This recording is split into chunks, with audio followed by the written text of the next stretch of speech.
사랑하는 성도 여러분, 그리고 형제자매 여러분, 한 걸음 더 나아가 전 세계에서 큰 나라, 작은 나라, 또는 행복한 나라, 어두운 나라, 곳곳에서 복음을 전하시는 모든 선교사님과 기독교 지도자 여러분, 오늘은 2022년 3월 6일 주일 미국 WBPC 세계 선교회에서 보내드리는 선교 메시지입니다. 특별히 금년에는 잠언을 강의하면서 많은 곳에서 잠언을 연구하고 공부하고 기도하며 암송하는 분들이 많아졌습니다. 오늘 또한 이 잠언을 통하여 여러분과 여러분 가정에 지혜와 총명이 넘치시기를 바랍니다. 캄캄한 밤을 맞이한 사람은 찬란한 아침을 맞게 하시고 문제에 문제를 더욱더 덤티워져서 고생하는 수많은 지도자 여러분, 다시 한번 이 잠언을 통하여 오늘 주시는 특별한 말씀을 통하여 우리의 삶에 해답이 있게 하시고 미래가 있게 하시고 우리 자손들을 위한 더 놀라운 축복이 함께 하시기를 주의 이름으로 기원합니다. 우리 다 함께 사도신경으로 신앙 고백하도록 하시겠습니다. 나는 전능하신 아버지 하나님 천지의 창조주를 믿습니다. 나는 그의 유일하신 아들 우리 주 예수 그리스도를 믿습니다. 그는 성령으로 잉태되어 동정녀 마리아에게 나시고 본디오 빌라도에게 고난을 받아 십자가에 못 박혀 죽으시고 장사된 지 사흘 만에 죽은 자 가운데서 다시 살아나시고 하늘에 오르시어 전능하신 아버지 하나님 우편에 앉아 계시다가 거기로부터 살아있는 자와 죽은 자를 심판하러 오십니다. 나는 성령을 믿으며 거룩한 공교회와 성도의 교제와 죄를 용서받는 것과 몸의 부활과 영생을 믿습니다. 아멘. 계속되는 잠언서 강해입니다. 오늘은 잠언 24장입니다. 24장 6절 한 절 말씀을 가지고 오늘 영상 메시지를 전하고자 하는 것입니다. 성경을 펴셔서 제 성경은 931쪽입니다. 저는 개역 개정판 성경을 보고 있습니다. 예전 성경 또는 다른 성경 보신 분들 다 펴셔서 자기대로 상당히 익숙해진 대로 펴셔서 사용하시길 바랍니다. 6절에 하이라이트 노란 것이나 볼펜을 준비해 두시고 이제 찾으신 줄 알고 같이 읽도록 하겠습니다. 다 함께. 너는 전략으로 싸우라. 승리는 지략이 많음에 있느니라. 이것이 저의 이야기거나 때로는 이순신 장군의 이야기거나 역사 속에 나오는 위대한 장수의 이야기가 아니라 하나님의 말씀입니다. 하나님 말씀에 전략이라는 말도 나오고 지략이라는 말도 나오고 그걸 통해서 승리하는 내용의 한 구절입니다. 꼭 암송해 두시길 바랍니다. 특히 요즘같이 영적인 전쟁을 하는 시간에 뿐만 아니라 실제로 저 우크라이나 같은 곳에서 지금 무서운 전쟁이 출발하여 이것이 잘 해결돼야 되지, 잘못되면은 세계 제3차 세계대전, 인류의 엄청스러운 피해와 멸망의 길까지 갈 수 있는 길이 있다라고 학자들은 많은 이야기를 하고 있습니다. 이럴 때에 세상 싸움도 마찬가지요. 우리가 살아가는 길에 영적인 싸움에 성경에 지침서를 주는, 원리를 주는 놀라운 내용입니다. 너는이라고 했습니다. 너는 저 사람들 아니에요. 다른 사람들 아니에요. 너는 전략으로 싸우라. 물론 원어적인 의미는 이렇게 바로 되어 있는 것은 아닙니다만 한국 번역이 이 구절은 이대로 의미를 잘 갖고 있습니다. 너는 전략으로 싸우라. 싸운 것도 그저 싸우는 거 아니라는 거. 전략을 가지고 싸우라고 하는 것입니다. 정치나 꼼수나 거짓이나 허위거나 이런 것이 아니고 하나님께서 말씀하시는 이 전략은 무엇을 의미하고 있는가? 잠시 후에 우리는 구체적으로 볼 것입니다. 승리는 인생 자체가 전쟁이요. 지금 전 세계는 인류 역사상 전쟁이 없었던 기간은 거의 없었습니다. 너무나 많은, 우리 한국만 하더라도 전 세계적으로 한국을 침략해서 우리가 침략을 받은 것이 1000번이 넘는 것을 침략을 받았습니다. 승리는 지략이 많음에 있느니라. 잘못 생각해서 지략이 많다니까 꾀가 많고 권모술수를 잘하고 그런 뜻이 아닙니다. 잠시 후에 이 문제를 우리 함께 다루도록 하겠습니다. 특별히 요즘은 우크라이나와 러시아의 지금 이 전쟁이 세계적인 전쟁의 모형을 따라가고 있습니다. 러시아가 우크라이나를 공격하는 이 내용의 전쟁은 다윗하고 골리앗의 삶과도 비교되는 것 정도 이상으로 러시아는 세계 초강대국입니다. 러시아가 가지고 있는 핵무기만 하더라도 6,000개가 넘습니다. 그러니까 이 핵무기, 이것이 한목에 터지면은 전 세계가 산산조각이 나고 없어져 버립니다. 이 초강대국이 저 조그마한 힘없는 나라 우크라이나를 공격해서 길어 일주일 만에 이내로 우크라이나가 항복하고 모든 것은 러시아의 푸틴의 머릿속에 들어있는 대로 끝이 날 줄 알았는데 지금 이 시간에도 끝이 나지 않고 이 우크라이나가 신앙적인 바탕 위에다가 아주 너는 전략으로 싸우라 하나의 모형이 지금 되고 있는 내용입니다. 다윗이 골리앗과 싸울 때에 다윗이 뭐 가졌던 거 아무것도 없었습니다. 물맷돌 하나 갖고 이렇게 뱅뱅 돌리고, 저도 어릴 때 이런 걸 해봤습니다만은 이거 하나 들고 있고 저 내 앞에 있는 저건 골리앗이었습니다. 거대한, 이 시대로 말하면 초강대국, 저 러시아가 바로 우크라이나를 공격했던 이 내용 속에 전 세계가 지금 놀라고 있는 것은 러시아 초강대국이 일주일 이내로 전쟁을 다 끝내려고 했던 것이 아직도 깊숙이 들어가지도 못하고 있습니다. 저들의 계획은 군인들이나 군대에 있는 무기를 공격하겠다고 했는데 지금은 민간인들까지 공격했으니, 왜? 자기들 뜻대로 전혀 안 되기 때문에. 여기에는 여러 가지가 있습니다만은 우크라이나의 대통령 젤렌스키는 대통령 될 때의 국민들은 희망을 별로 안 걸었습니다. 아이고 저기 뭐 웃기는, 요즘 말로 하면 아주 웃기는 그런 사람이 그저 대통령 돼 있으면은 그렇게 하면 되겠구나 생각을 했는데 그게 아니었습니다.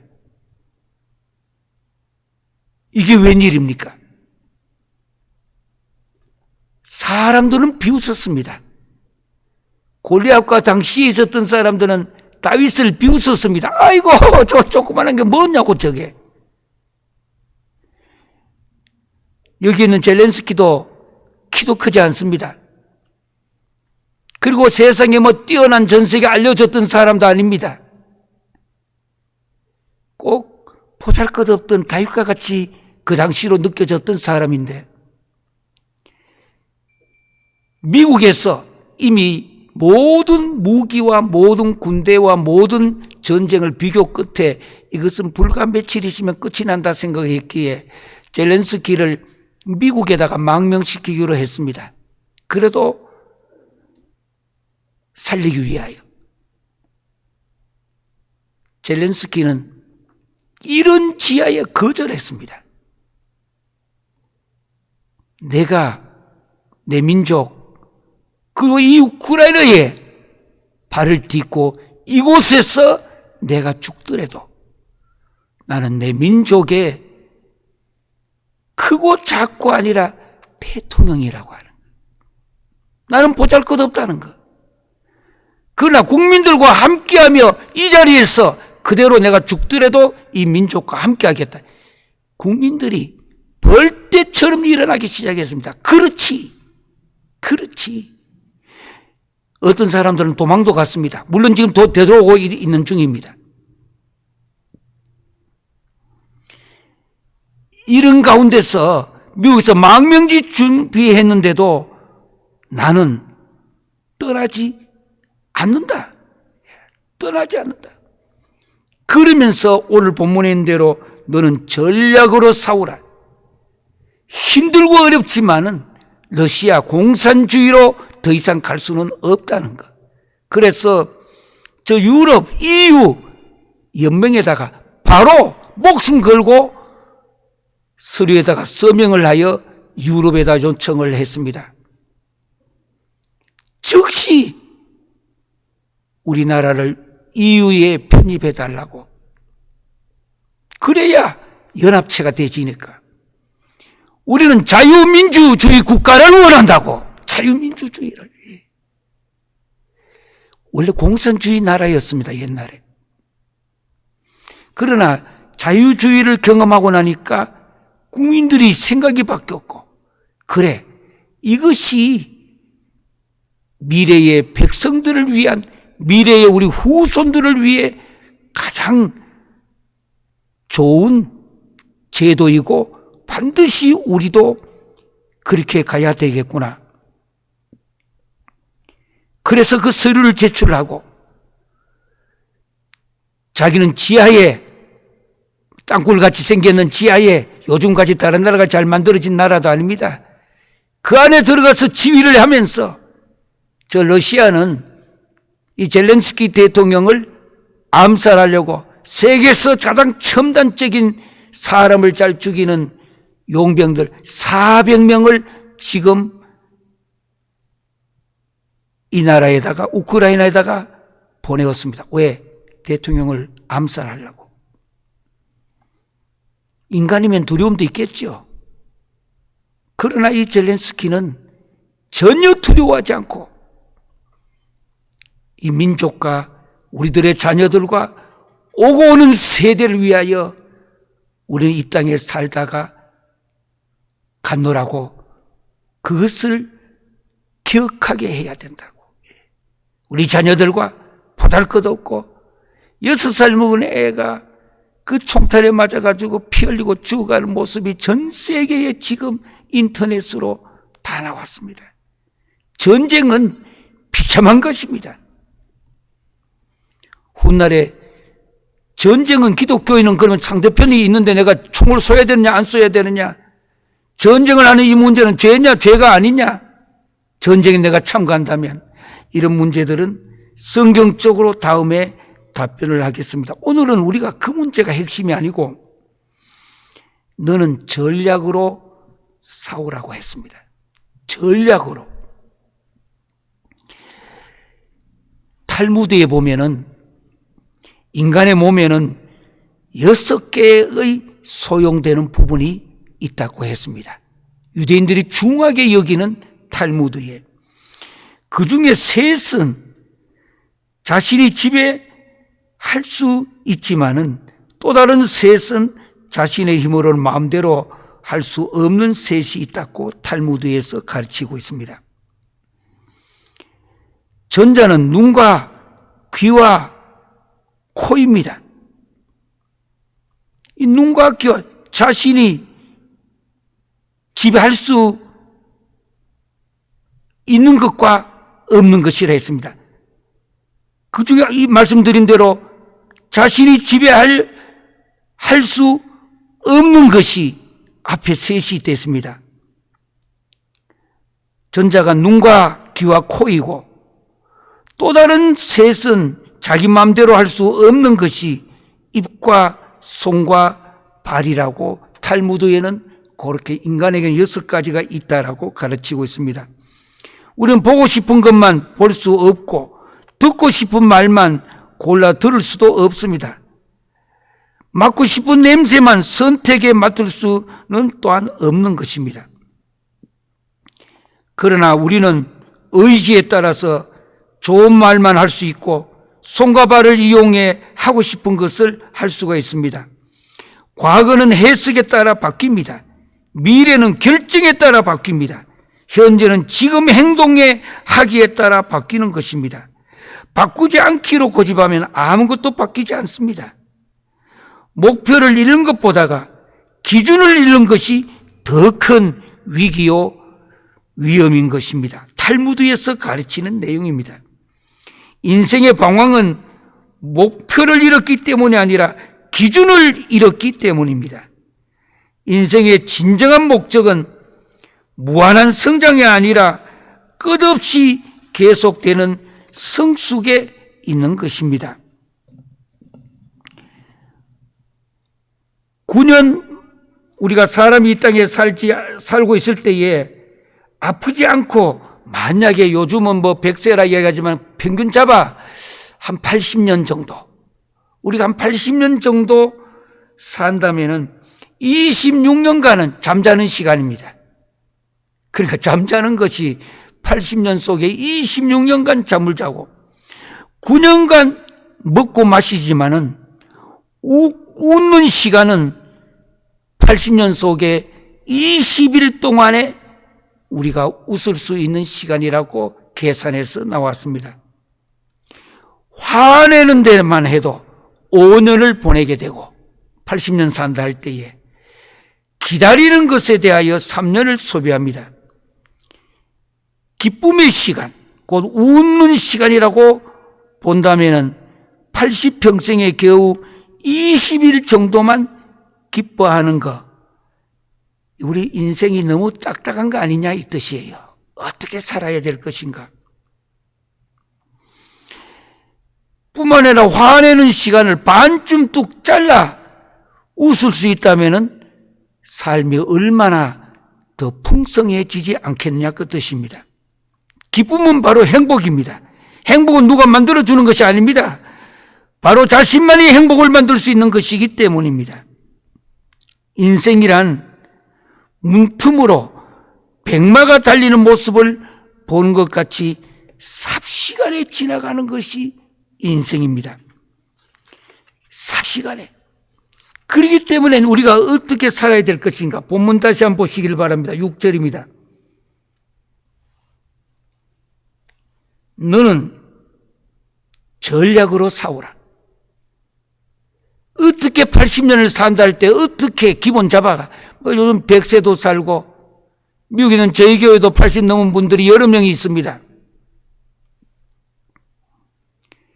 그래 평균 잡아 한 80년 정도 산다고 하고, 그랬을 때에 우리는 앞으로 남은 인생을 어떻게 살아야 될 것인가. 저 러시아는 우크라이나를 그리고 세계를 미국을 협박하고 있습니다. 핵 사용에 대하여 핵. 인류 전체의 멸망입니다. 미국 대통령은 오늘 거기에 대하여 답변했습니다. 핵 미국은 사용하지 않는다고 전혀 뜻밖의 대답을 했습니다. 핵 자체에 이미 내 입에다가 핵을 드러낸 것은 열등감의 표시입니다. 힘이 있기 때문 아닙니다. 뭔가 지금 해결되지 않은 문제들이 있기 때문에. 개 중에도 진짜 무는 개는 소리 내지 않습니다. 왕. 자꾸 입에서 큰 소리 내는 것은 실제로는 힘이 있기 때문이 아닙니다. 두려움이 있기 때문에 짖는 것입니다. 우리가 어떻게 이 세상을 살아야 할 것인가? 우리 인생에 80 잡았을 때의 상상을 우리 잠시 후에 전에 해보았지요. 우리가 웃는 시간이 80평생에 다 합해도 21일밖에 안 된다고 했습니다. 그러니까 어떻게 이 세상을 재밌게 행복하게 우리가 살 수 있을까요? 본문 한 번 더 읽겠습니다. 우리 같이 한번 보시길 바랍니다. 너는 전략으로 싸우라. 승리는 지략이 많은 데 있다. 이게 무슨 뜻인가? 개인이든 단체든 교회든 국가든 간에 너는 전략으로 싸우라고 했습니다.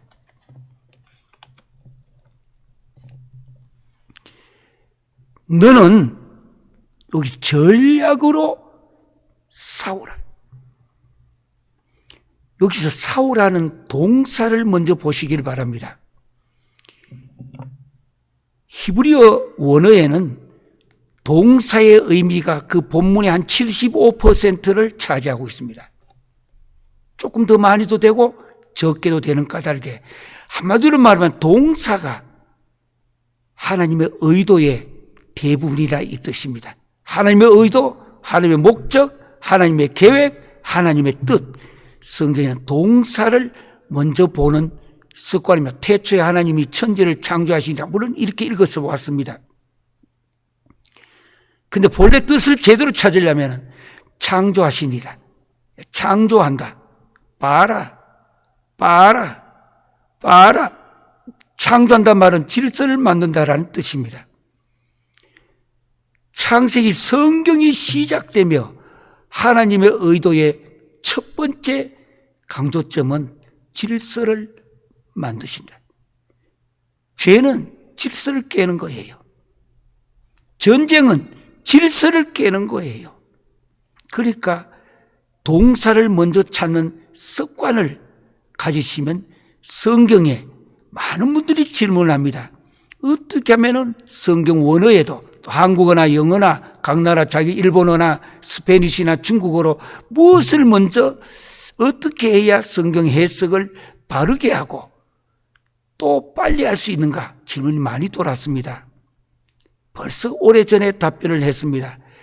동사부터 먼저 찾아라.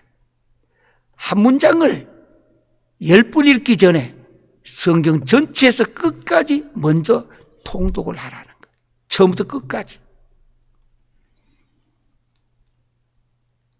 지난주에 한국에서 있는 선교사 한 분이 있습니다.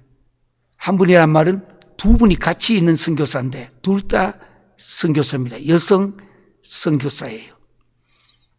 그 중에 한 분은 짧은 기간에 성경을 창세기부터 끝까지 통독을 다 끝냈고, 한 분은 아직도 다 끝은 못 냈다라고 이야기해요.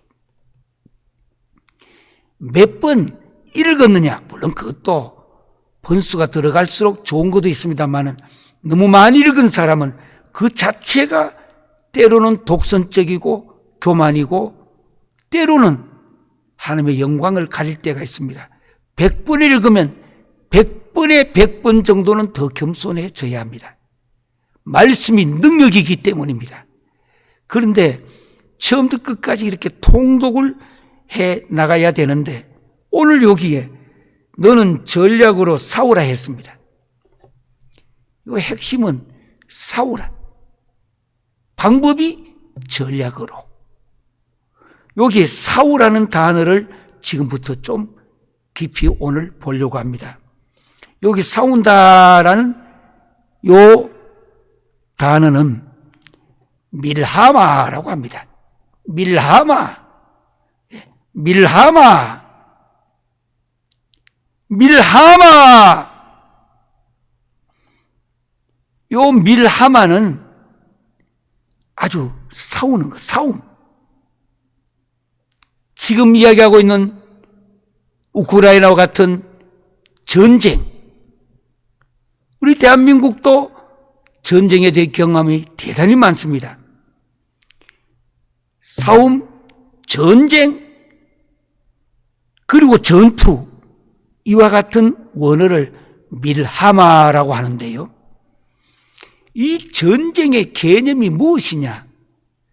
성경은 특별히 이 전쟁에 대한 개념을 이스라엘 백성은 평생 걸어오는 길에 전쟁받고 하는 것이 전쟁이 제일 많았기 때문입니다. 살아남기 위하여, 때로는 빼앗기 위하여, 때로는 안 빼앗기기 위하여. 여기 싸우라는 거, 싸우라. 신앙도 싸우는 겁니다. 악령과 어둠의 세력과 싸우는 것입니다. 그런데 방법을 제대로 해야 하나님이 바로 역사하시는 내용입니다. 학자 중에서 구약의 학자 중에 폰라드라는 학자가 있습니다. 폰라드. 구약을 공부하신 분, 신학교에서 공부하신 분들은 다 많이 들어봤을 것입니다. 이 폰라드. 그러니까 이 구약학에는 세계에서 이 시대에 가장 영향력을 미치는 학자 중에 한 사람이 폰라드인데, 저는 폰라드를 이야기하려는 것이 아니라 폰라드의 제자 중에 제자는 와이덴버그입니다. 와이덴버그. 저는 이분한테 배웠어요. 폰라드한테 배운 것이 아니라 그의 수제자에 해당되는 와이덴버그한테 배웠는데, 이 와이덴버그가 폰라드가 가르쳤던 내용을 가지고 이야기하는데 구약학 전체의 계보와 맥이에요. 성경에서 말하고 있는 싸우다, 이 전쟁이라는 개념을 홀리 워라는 단어로 설명을 합니다. 성전. 그러니까 성경에서 말하고 있는 이 전쟁은 거룩한 전쟁이다. 홀리 워. 그러니까 철저하게 전쟁은 사람이 하는 것 같지만 거룩한 성전이다. 출애굽기 15장 3절부터 읽어보면은 여호와는 용사다. 전쟁의 용어입니다. 여호와는 용사다. 뿐만 아니라 사무엘상 17장 26절과 17장 45절에 보면은 야훼 체바오트라는 단어를 씁니다. 야훼 체바오트. 지금 사우라는 단어의 컨셉트, 개념을 지금 우리는 찾고 있는 것입니다. 기독교의 전쟁이 어떤 전쟁이냐고 하는 것. 야훼 체바오트. 만군의 하나님. 이 만군의 사령관이라는 것. 여호와가. 그러니까 전쟁할 때에 그저 전쟁하는 것이 아니라 거룩한 바로 성전의 개념으로 폰라드는 설명했고, 성경에 나오는 전쟁 전체를 찾아가지고, 뿐만 아니라 이것을 배웠던 와이덴버그도 똑같이 성경에서 말하고 있는 전쟁은 성전이다. 아주 거룩한 전쟁이라는 뜻입니다. 물론 이스라엘의 싸움은 사실은 동족들의 이 상잔의 전쟁이었습니다. 사무엘하 24장이나 열왕기상 22장이나 사사기 17장을 보시면은 동족들의 전쟁이 제일 많았습니다. 사실은.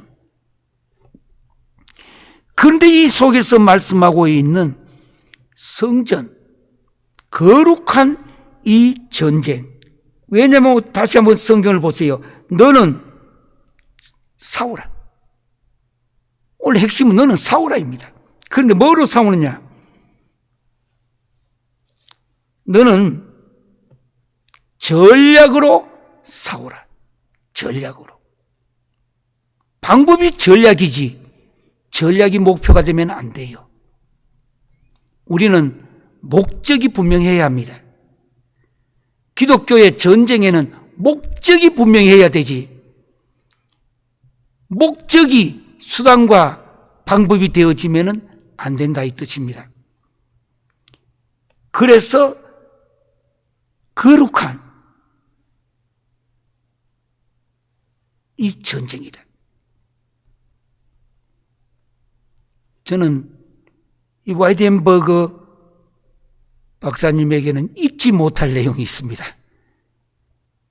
과목을 선택하여서 공부를 배우고 있는데 끝날 때쯤 돼가 한 학기가 끝나니까 턴페이퍼 숙제를 내었습니다.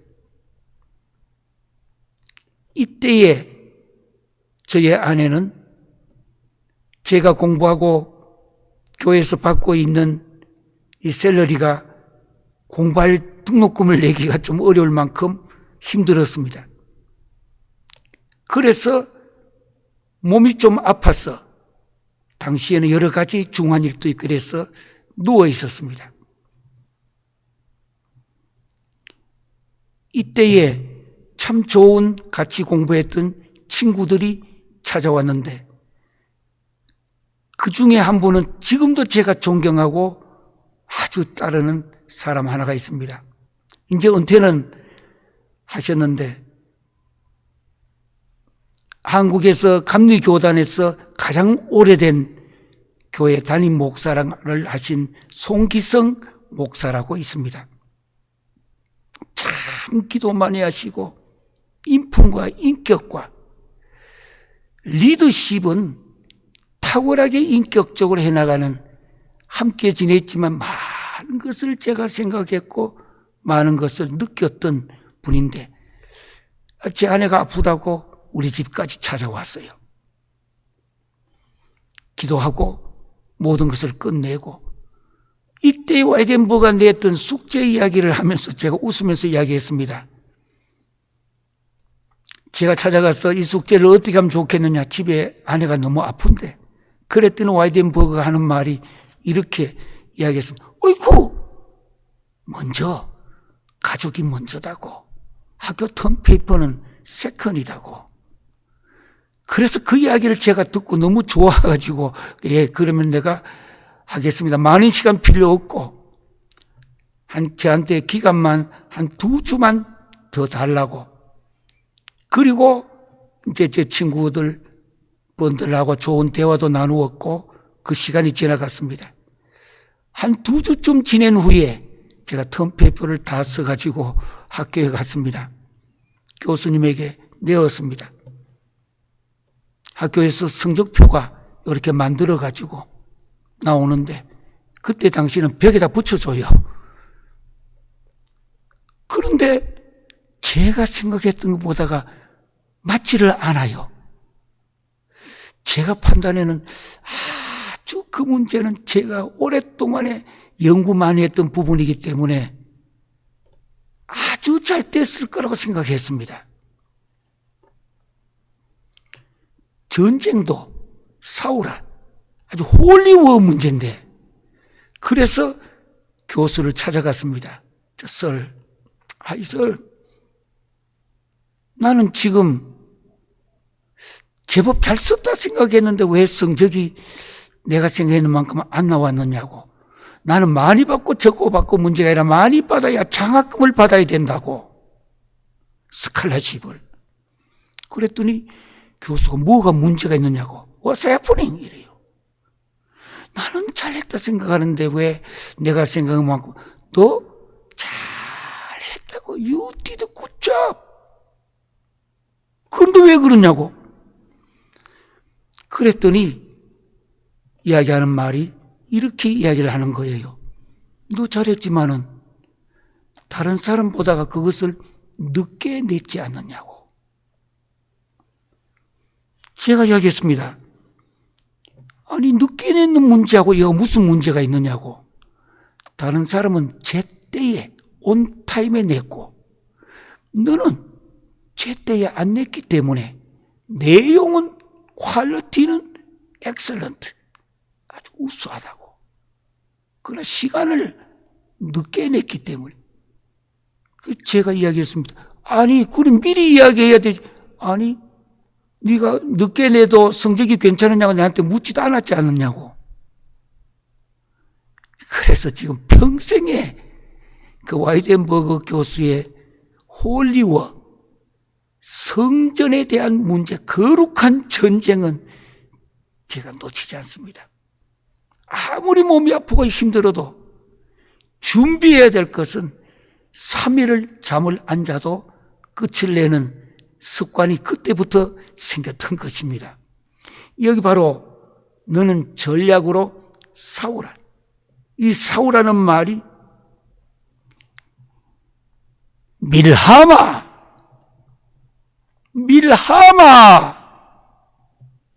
여기에 이 싸움은 거룩한 싸움이어야 됩니다. 우리 기독교인도 거룩한 싸움을 하는 것이 아니라 더티한 거, 어글리한 거, 더러운 싸움을 하는 사람 많잖아요. 거기 시간을 다 보내고 어느 정도 눈 떠보니까 벌써 인생은 올 때만큼 왔고 갈 때만큼 간 경우가 많잖아요.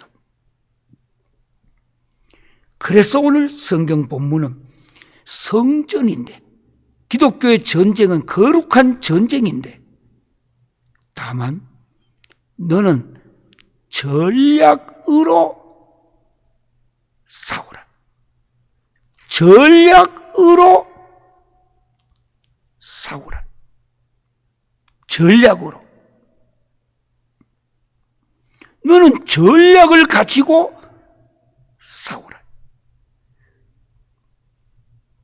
우리가 어떤 일을 행하든지 간에 행동할 때나 때로는 우리가 교회에서나 선교지에서나 전 세계 어디에 가 있더라도 기독교인의 삶은 성전인데 거룩한 전쟁입니다. 자꾸 크고의 문제지. 다 거룩한 밀하마 문제인데 여기 싸울 때에는 철저하게 전략으로 싸우라. 여기서 말하는 그 전략, 여기서 말하고 있는 이 전략은 그저 우리들이 머리로만 하는, 또 우리들이 갖고 있는 철학으로, 과학으로만, 그걸 가지고 도구로만 싸우란 말이 아닙니다. 너는 여기서 말하는 전략,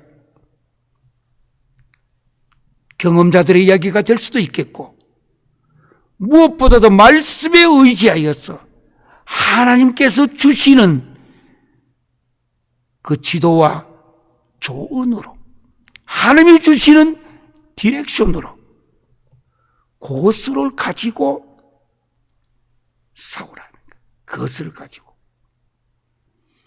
사람들의 이야기는 듣기는 혹 할 수도 있지만은 결국은 사람은 유한합니다. 하나님은 무한하십니다. 유한한 인생이 무한하신 하나님을 대신할 수가 없습니다. 이 머리가 대단한 것 같아도 내일 무슨 일이 일어날지도 모르는 것이 인생입니다. 수없이 많은 사람들이 힘 있다고, 돈 있다고, 권력이 있다고, 권세 있다고, 그걸 가지고 힘없고 뭔가 좀 모자란다고 짓밟고 하는 것, 절대 오래가지 못합니다.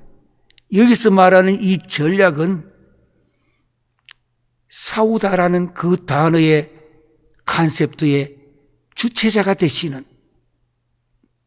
이 싸우는 것이 사람과의 싸움이 아니다 이 뜻입니다. 거룩한 전쟁이기 때문에 이것은 주체자가 하나님이시라는 뜻입니다. 그런 까닭에 하나님의 생각과 하나님의 의도와 하나님의 목적이 무엇인지를 꿇어 엎드려서 들어야 하는 것입니다. 성전을 이기려면 세상 전쟁이 아닙니다. 세상적인 전쟁은 무기 많고 핵무기를 가졌고 무엇인가 요즘은 공기 진공탄이라 이래서 하늘 위에서 한 4km 지점 위에서 내려오면서 터지면 하늘의 주변에 공기가 수십 킬로 안에 있는 공기가 하나도 없어지기 때문에 사람 자체가 전체가 몰살해 버립니다. 미국에 나오는 뉴스로는 이번에 우크라이나에도 러시아가 그것을 사용했다라고 지금 이야기하고 있습니다. 이는 국제법 위반이요, 전 세계 유엔에 대한 인권에 대한 그건 위배입니다. 그래서 유엔에 있는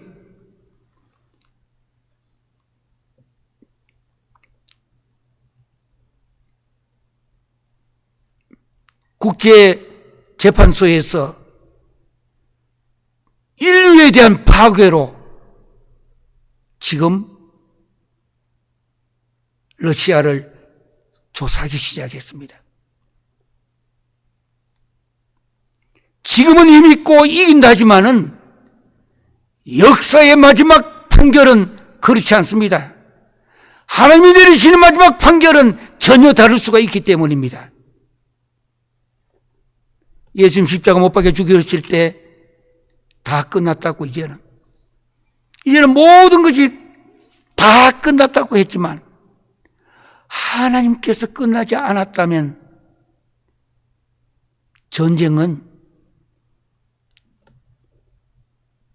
밀하마, 이 전쟁은 끝난 거 아닙니다. 세상이 다 끝났다 하더라도 하나님께서 끝나지 않았다면 아직은 끝나지 않은 것입니다.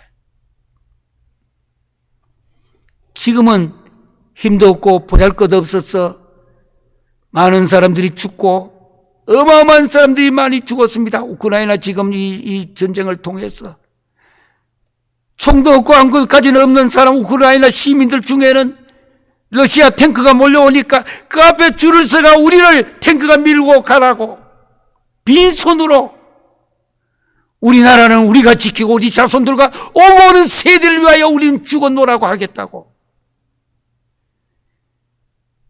저는 미국 땅에 살지만 기도도 하지만 박수를 치고 있습니다. 이런 민족이 역사의 위대한 민족입니다. 이런 민족이.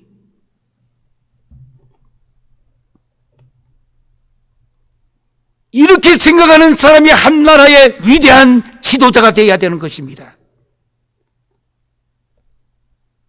국민은 지도자들의 밥그릇이 아닙니다. 국민은 지도자들의 불쏘시개처럼 도구가 아닙니다.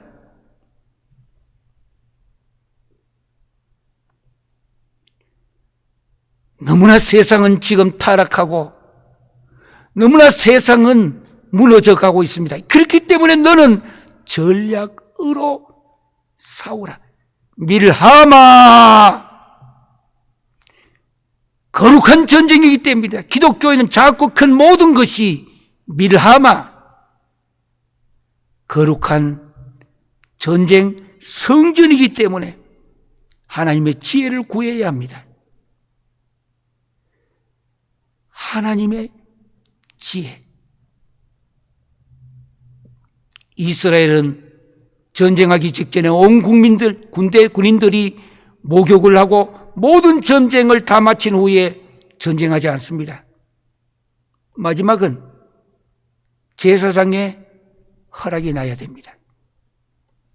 제사장이 기도를 하는데 전부 다 군인들은 마음을 졸이고 전쟁을 하느냐 안 하느냐 선포에 따라 움직여지는데, 기도를 한참 할 때에 이스라엘은 뽕나무가 중요합니다. 그 뽕나무 위에 소리가 들리는데 수많은 군대가, 왜? 거룩한 전쟁이기 때문에 수많은 군인들의 발자국 소리가 뽕나무 위에서. 그래서 좋은 교회를 세우시는 분들, 여러분 새로 짓는 교회들은 문 앞에 어디 옆에다가 뽕나무를 많이 좀 심어 놓으시길 바랍니다. 뽕나무 위에 발자국 소리가 들리거든. 요게 이스라엘 전쟁의 핵심입니다. 뽕나무 위에 발자국 소리가 들리거든. 제사장이 나와서 뽕나무 위에 발자국 소리를 들었다고, 이 말은 전쟁 개시 시작이란 뜻입니다. 왜? 기독교의 전쟁은 뽕나무 위에 발자국 소리를 들어야 되기 때문에. 그래서 40일 특별 새벽 기도합니다. 그래서 좋은 말이에요.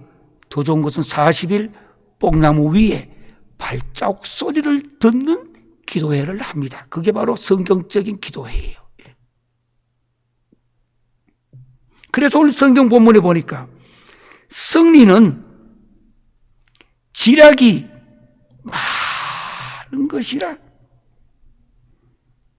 승리는 여기 지략이 많은 것이라. 야아츠라는 말인데요. 야아츠. 승리는 아주 지략이 많다는 말은 경륜이 있는 사람, 뛰어난 사람, 그 분야에 있는 사람, 한 사람의 지도자가 모든 것을 잘하는 것도 중요합니다만은 이 시대는 그런 시대가 아닙니다. 분야별로 유능한 사람들이, 세상에는 나보다가 유능한 사람들이 많습니다. 진짜 리더는 무엇인가? 리더란 말은 앞서간다라는 뜻입니다. 앞에 무엇이 일어날지 몰라요.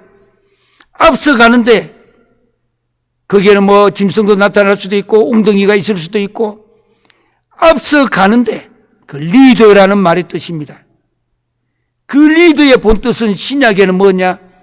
섬긴다. 케파르, 다른 말 케팔레, 섬긴다. 신약의 리더는 섬기는 자리입니다.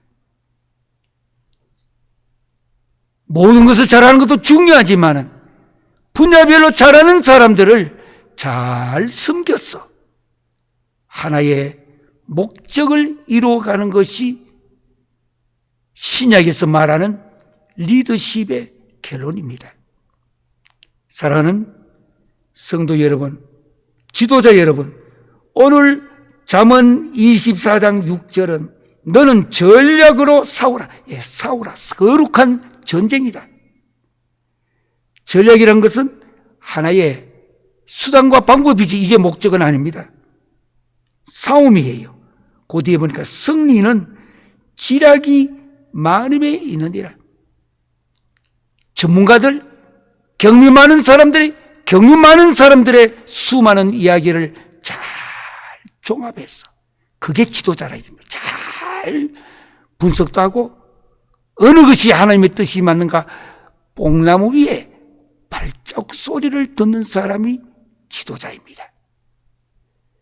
사랑하는 성도 여러분, 지금 3월이 시작된 첫 번째 주일입니다. 우리 이 시대에 어떻게 살아야 될 것인가? 뽕나무 위에 발자국 소리를 듣고 있는 지도자를 보시고 그 지도자들을 선택하시길 바랍니다. 기도하겠습니다. 사랑의 아버지 하나님, 은혜를 감사합니다. 오늘은 잠언 24장 6절에 너는 전략으로 싸우라. 승리는 지략이 많음에 있느니라. 이 시대에 세계 곳곳에 전쟁하고 있는 때에 이 말씀을 가지고 우리가 살아가게 하여 주시옵소서. 지금은 우리 주 예수 그리스도의 은혜와 아버지 하나님의 극진하신 사랑과 성령님의 감동감만 내주 치유교통하신 역사가 힘들고 어려운 세상이 어두워져 가고 있는 이때에 오늘에 있는 잠언 24장 6절 말씀을 기억하며 특별히 하나님이 사랑하시는 대한민국 미래를 생각하며 위대한 지도자를 보내주실 것을 믿고 기도하는 모든 성도들 위해 이제부터 영원토록 함께할지어다. 아멘.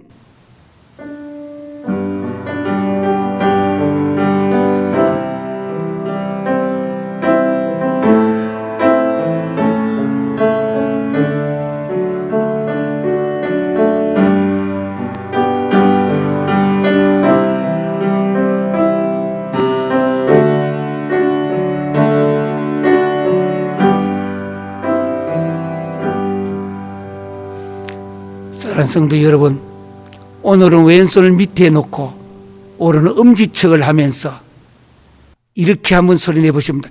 밀하마. 한번 다 같이 해보시겠습니다. 사우라의 뜻입니다. 거룩한 전쟁이라는 거 다 같이 하시겠습니다. 밀하마.